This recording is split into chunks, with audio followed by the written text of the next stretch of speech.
지금부터 국민의당 제15차 비상대책위원회를 시작하도록 하겠습니다. 오늘 15차 비상대책위원회는 현장 비대위원회 장소로 충북 도당에서 개최하는 걸로 하겠습니다. 먼저 비대위원장님의 대선언이 있겠습니다. 제15차 비상대책위원회 회의를 개최합니다.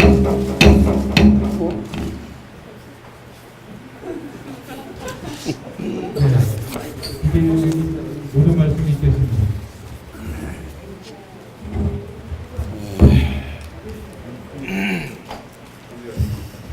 존경하는 충청도 도민 여러분, 저는 무거운 마음으로 충청 도민 여러분께 사죄의 말씀과 아울러 감사 말씀을 드리기 위해서 제가 비대위원회를 충북에서 개최하게 됐습니다. 우선 지난 선거 때 우리 당 안철수 후보가 전국 평균보다도 충청도에서는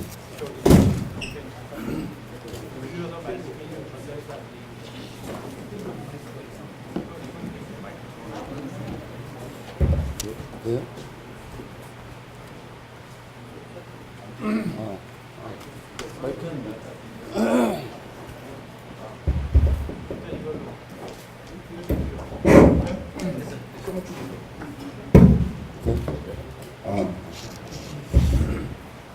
지난 대선에서는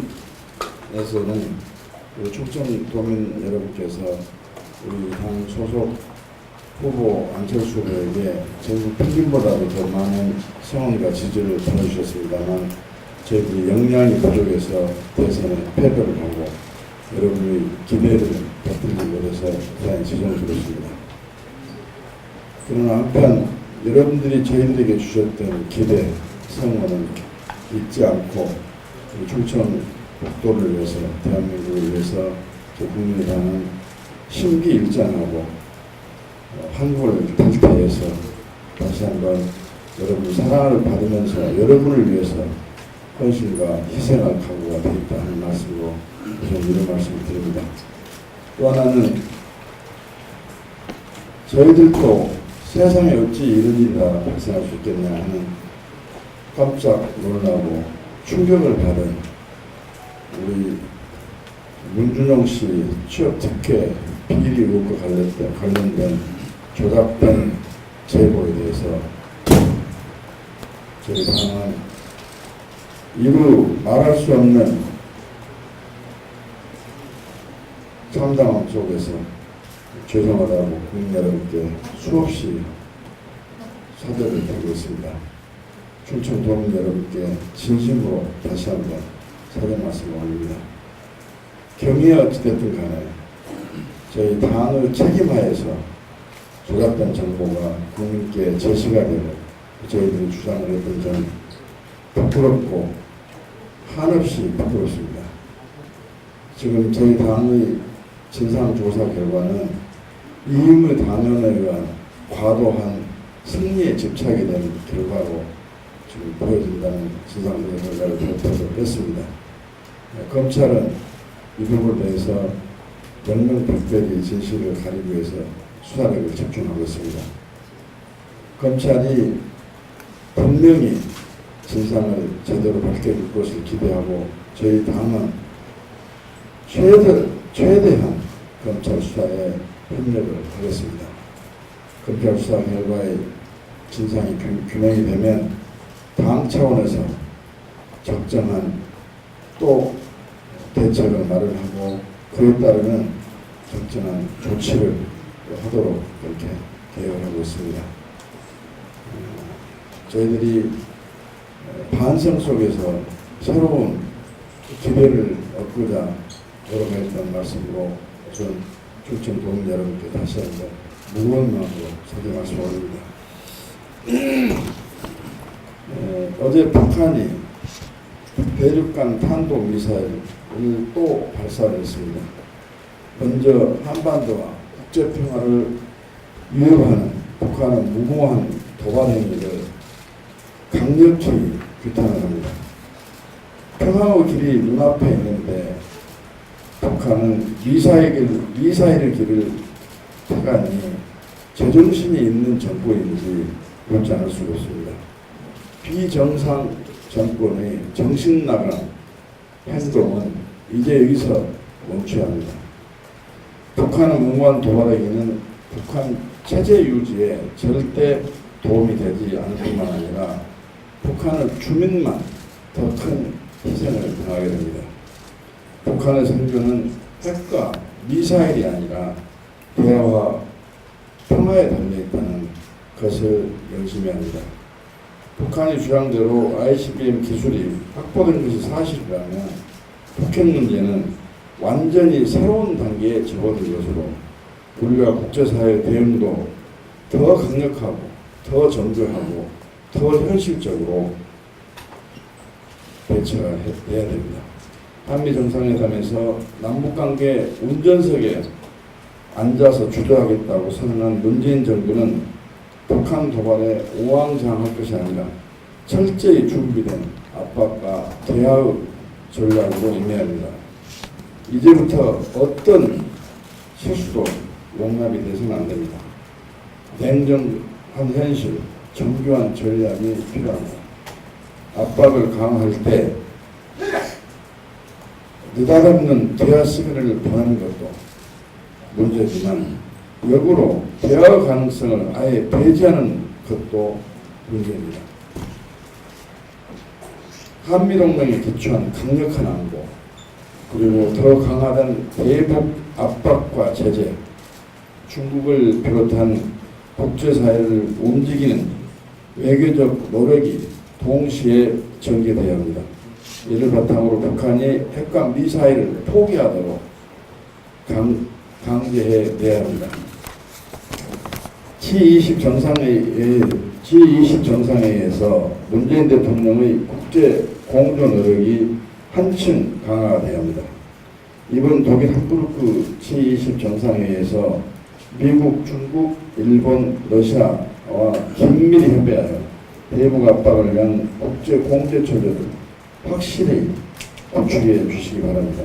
아울러 우리 군은 북한의 어떠한 무력 도발에도 단호히 대처하기 위한 만반의 대비 태세를 갖추고 안보 능력을 더욱 강화해야 할 것입니다. 국민의당은 북한의 도발로 인한 안보 대응에 초당적 협력을 선언하면서 다시 한번 북한의 강력한 경고와 규탄을 함께 보냅니다. 국민의당은 충북 도민과의 약속을 지키기 위해 앞으로 헌신하고 최대한의 노력을 하겠습니다. 대선의 공약은 반드시 지켜야 합니다.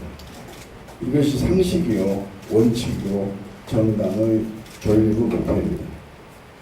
그러나 그동안 문재인 대통령은 5대 인사 기준 공약 파기를 시작으로 전북 군산조선소를 교체시키겠다는 공약도 파기됐습니다.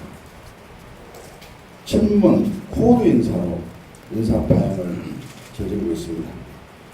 도미노처럼 대선 공약이 연쇄 파기되고 있습니다. 문재인 대통령이 촉구합니다. 국민과 약속, 충북 도민과 약속을 반드시 지켜주십시오. 충북 바이오 헬스 혁신 농업벨트 구축, 중부고속도로 남하 호복관 확장, 충북선과 중앙선을 연계한 국가 X축 고속철도망 구축, 청주공항을 중부권 거점공항으로 육성하겠다고 한 문재인 대통령 약속 지금도 기억하고 있으리라고 믿습니다. 대선 때는 표를 얻으려고 달콤한 약속을 해놓고 대선이 끝나면 나몰라라 해서는 안 됩니다. 국민의당도 충북의 발전은 단지 충북의 문제만이 아니고 대한민국 전체의 비전이 담긴 사안으로 믿고 있습니다. 충북이 살아야 나라가 살아난다는 신념을 가지고 있습니다. 문재인 대통령의 충북에 대한 공약 이행을 저희 국민의당이 견인하겠습니다. 동시에 고속철도 오송역을 X축 철도망을 중심으로 키워내고 수도권 전체를 연장하고 제1, 2 충청 내륙 고속화도로와 중부 내륙 철도 조기 완공하겠다는 국민의당 약속을 최선을 다해서 반드시 실천하겠습니다. 지역 균형 발전을 통한 대한민국 전체의 발전, 충북에서 오늘부터 시작이 된다는 각오로 국민의당은 여러분의 당이라는 평가를 받을 수 있도록 최선을 다하겠습니다. 감사합니다. 네, 성비의 충절이 서려 있는 고장 충북 청주에서 비상대책위원회를 함께하기 위해 영광입니다. 충북 지역은 지난 총선에서 국민의당에게 21.4%의 득표율을, 그리고 19대 대선 때는 우리 안철수 후보에게 22.78%의 득표율을 주시며 많은 관심과 성원을 해주셨습니다. 비록 충북도 내에서 국민의당 소속 의원은 도의원 1분과 기초의원 4분만으로 당세 자체는 매우 미약하지만 신원관 도당위원장님을 비롯한 당직자 여러분들의 열정만은 다른 어느 지역 못지않게 뜨겁다고 자부합니다. 이 자리를 빌어서 감사의 말씀을 드립니다. 문재인 대통령이 지난 대선 과정에서 도덕성과 개혁성을 갖춘 정부를 만들겠다며 스스로 수차례나 국민들께 약속했던 5대 비리 전력자 원천 배제 원칙을 파기한 데 대해 대통령께서는 책임 있는 입장 표명을 하셔야 합니다. 오늘로서 7번째 대통령께 촉구합니다. 차일피일 미루는 것만이 능사가 아닙니다. 대통령의 협치 의지, 그리고 여야 상생의 의지를 국민과 함께 지켜볼 것입니다. 이번 초여름 가뭄으로 인해 충북 지역은 특히 피해가 컸습니다. 뒤늦은 단비로 전국적인 가뭄 피해가 어느 정도 해소된 것은 다행이지만 진천, 음성, 충주 등 충북 내륙지방은 위기를 가까스로 넘겼을 뿐 아직도 가뭄이 해결됐다고 볼 수는 없는 상황입니다. 이상기후가 빈번하게 나타나고 있는 한반도에서 이제 가뭄 대책은 국가적이고 장기적인 관점에서 마련되어야 합니다. 그런 관점에서 국민의당은 가뭄과 AI 대책, 세월호 유류 피해 등 당장 시급한 민생 현안 사업을 추경에 적극 반영하도록 할 것입니다. 그 일환으로 가뭄으로 인한 직접 피해 715억 원, 간접 피해인 쌀 생산 조정제 300억 원 등을 가뭄 대책비로 추경에 포함시키겠다는 대안 추경을 제시하고 있습니다. 아울러 추경 목적에 부합하지 않은 부적절한 예산에 대해서는 철저히 심사해서 예산 낭비 소지를 최대한 방지할 것입니다. 국회 차원에서 가뭄 대책에 대한 실질적인 대책이 나올 수 있도록 국민의당이 앞장서겠습니다. 충북 지역의 현안이 한두 가지가 아닙니다만 가장 시급한 문제 중 하나가 군용병장으로 인한 소음 피해일 것입니다. 청주를 비롯한 전국의 군공항에서 발생하는 소음으로 전국적으로 약 31만 5천 세대가 피해를 입고 있습니다. 따라서 군공항 소음 문제는 민생 중의 민생입니다. 저는 이러한 점들을 감안하여 이미 2016년에 국회에서 군용병장 소음 피해 방지 및 보상에 관한 법률안을 대표 발의한 바 있습니다. 정부도 군공항 소음 문제를 민생 차원에서 접근하여 소음 피해 방지 및 보상 대책을 적극적으로 제시해야 합니다. 충북 지역 주민들의 환경권과 생활권 보장을 위한 문재인 정부의 보다 적극적인 대책을 촉구합니다. 이상입니다. 예, 반갑습니다. 충북도당위원장 신원관입니다. 우선 먼저 충북 지역 민심 정치와 민생의 생생한 현장 목소리를 듣기 위해 우리 충북을 찾아주신 박주선 비대위원장님, 그리고 김동철 원내대표님, 그리고 이태규 사무총장님을 비롯한 비대위원 및 중앙당 지도부 여러분께 감사의 말씀을 드립니다. 정치를 바꾸라는 국민의 여망에 따라 창당된 우리 국민의당의 역사가 이제 1년 반이 되었습니다. 그동안 우리 당은 국민들의 뜨거운 사랑과 엄혹한 질책을 함께 받으며 오늘에 이르렀습니다. 최근 당내외 상황이 녹록지 않습니다. 많은 당원과 국민들이 우려의 눈으로 우리 당을 바라보고 있습니다.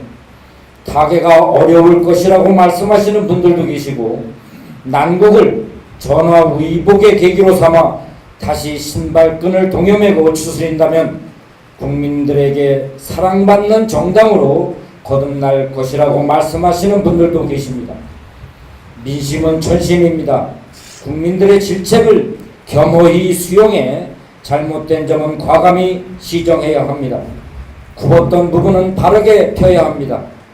방심으로 인해 민심의 기준에 어긋난 점이 있었다면 용서를 구하고 정도를 찾아야 합니다. 다시 사랑받는 정당으로 거듭나기 위한 각고의 노력은 우리 당 구성원 모두의 몫이요 소명이라고 생각합니다. 우리는 다시 녹색 희망을 되살려야 합니다. 당 내외의 위기 극복을 위해 중앙당과 각 시도당, 지역위원회 그리고 전 당원이 함께 노력해 나가야 합니다. 이 자리에 참석하신 박주선 비대위원장님과 비대위원 여러분, 김동철 원내대표님과 이태규 사무총장님을 비롯한 중앙당 지도부 여러분께 함께 국민에게 사랑받는 국민의 당을 만드는데 우리 충북도당도 최선을 다하겠다는 약속의 말씀을 드립니다. 감사합니다. 저는 최저임금 문제에 대해서 말씀드리겠습니다. 어제 소상공인연합회에서는 성명을 통해서 문재인 정부가 한계 상황에 내몰려 있는 중소상공인들을 위한 지원 대책을 내놓지 않은 채 무작정 최저임금을 대폭 인상하라는 것은 중소상공인들에게 사형 선고를 내린 것이니 마찬가지다, 이렇게 주장했습니다.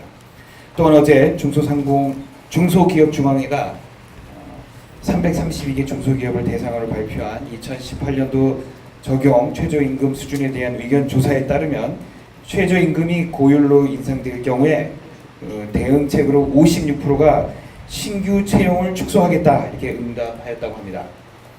정부가 추진하는 최저임금 1만 원 인상이 소득 증가로 인한 경제 활성화보다 일자리 축소로 이어질 것이라는 우려가 확산되고 있는 것입니다. 소상공인연합회와 중소기업중앙회의 이와 같은 입장은 불보듯 뻔한 일이었습니다. 하지만 대안 없는 포퓰리즘 정책은 결국 정부가 을과 을의 싸움을 유도하는 꼴이 되고 있습니다. 지난 30일 개최된 최저임금 관련 토론회에서 한 소상공인 단체 관계자는 한 번에 20만 명을 해고해서 힘을 보여주자는 이런 협박을 공공연하게 발언하는가 하면, 이에 질세라 민주노총도 비정규직 노조의 주도적 사회적 총파업을 30일 결행하였습니다. 그런데 정부 대체는 어떠했습니까? 자신의 대선 공약으로 촉발된 사회적 갈등에도 불구하고 문 대통령은 아무런 대처를 취하고 있지 않습니다. 또 이용섭 일자리위원회 부위원장은 2일 인상한 협상이 마무리될 때까지 조용히 협상을 지켜볼 방침이라고 언론 인터뷰에서 밝혔습니다. 말 그대로 강 건너 불구경식인 것입니다. 물론 최저임금을 중장기적으로 인상하는 것이 마땅하지만 이 사회적 합의 없이 갈등을 만들어져서는 안 됩니다. 이처럼 최저임금 합의를 최저임금위원회에만 맡긴다는 것은 현 정부의 입장은 직무유기라고 볼 수밖에 없습니다. 최저임금 인상이 가져오는 사회적 여파가 막대한 만큼 정부는 거시적 관점에서 종합계획을 국민에게 제시하고 또 그에 따라서 최저임금에 원활하게 합의할 수 있는 기반을 만들 정책 의무가 있기 때문입니다. 문 대통령과 정부가 지금처럼 최저임금 논의에 나몰라라는 식으로 일관한다면 극단으로 치닫고 있는 사회적 갈등을 도대체 누가 해결한다는 말입니까? 문 대통령은 자신의 공약에 책임지는 자세를 보여야 합니다. 사회적 갈등조차 해결하지 않으려는 대통령의 국가의 리더로서의 자격이 있는지 직접 묻고 싶습니다. 한 가지 더 말씀드리겠습니다. 철도공단 충청본부에서는 장항성 폐철도 부지를 자전거 도로와 태양광 시설의 복합 공간으로 활용키로 어제 발표했습니다. 그동안에 폐선 구간의 활용 방안이 마땅치 않았지만 아산시와 태양광 사업자 간의 지속적 협의를 통해서 수익을 창출하는 공익시설로 재탄생시킨다는 점은 평가할 만한 일입니다. 친환경 에너지 대안이 제시돼야 할 현 시점에서 연간 3,200가구가 사용할 수 있는 연 2억 4천만 원의 국유재산 사용료 수익을 거둘 수 있다고 알고 있습니다. 비록 14.7km 구간이지만 폐선 부지의 상부에서 태양광 발전 시설이 설치되고 또 하부에는 자전거 도로를 설치해서 수익성과 시민들의 휴식 공간 두 마리를 토끼를 잡는 좋은 모델이 되기를 기대합니다. 이 국유재산의 가치를 높이는 창의적 사례에 저희 국민의당도 지속적인 관심을 가지겠습니다. 예, 이상입니다. 지방 발전이 국가 발전입니다. 그런 의미에서 오늘 국민의당 충북 현장 비상대책위원회를 청주에서 갖게 된 것은 그 의미가 크다고 생각합니다. 청주를 찾아주신 우리 존경하는 박주선 비대위원장님, 김동철 원내대표님, 그리고 이태규 사무총장을 비롯한 비대위원님과 중앙당직자 여러분에게 감사를 드립니다. 그리고 신원관 충북도당위원장님과 지역위원장님께 반가운 인사를 드립니다. 지방이 살아야 국가가 삽니다. 문재인 정부와 여당의 두 가지를 촉구하고 제안합니다. 첫째, 지방분권의 조속한 이행입니다. 문재인 대통령께서 약속하신 완전한 지방분권에 대한 구체적인 로드맵을 밝혀주시기 바랍니다. 지난 정부의 국가 균형 발전을 역행하는 수도권 규제 완화 정책을 하루속히 폐지하여 주시고 지방 정부의 입법권과 재정권을 확대 실시하여 실질적 지방 시대를 열어주시기 바랍니다. 두 번째는 방금 박주선 비대위원님께서 말씀이 있었습니다마는 대선 공약의 이행입니다. 우리 충청은 국토의 중심입니다. 국가 발전의 중요한 축임에도 불구하고 그동안 많이 소외되어 왔습니다. 충북 바이오 헬스 혁신을 위한 벨트 구축 등 충북의 대선 공약이 16가지가 있습니다. 그리고 아울러 충남 서산을 시작으로 천안, 청주, 괴산, 경북, 울진을 잇는 중부권 동서내륙 횡단철도 건설, 그리고 행자부 등 행정수도의 세종시 이전, 4차 산업혁명의 거점 도시 등 대선 공약을 조속히 이행해서 3만구 시대 선진국 진입이 국토의 중심 충청에서부터 시작될 수 있도록 하여 주실 것을 촉구합니다. 이상입니다.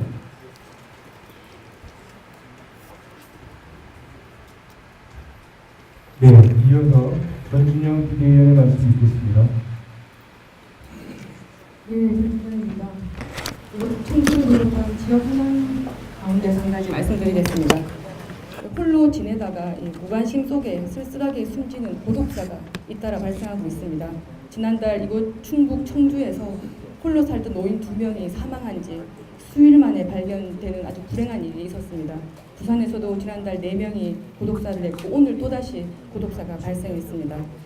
사회 양극화에 따른 취약계층이 증가하고 1인 가구가 증가하면서 고독사가 갈수록 크게 증가하고 있습니다.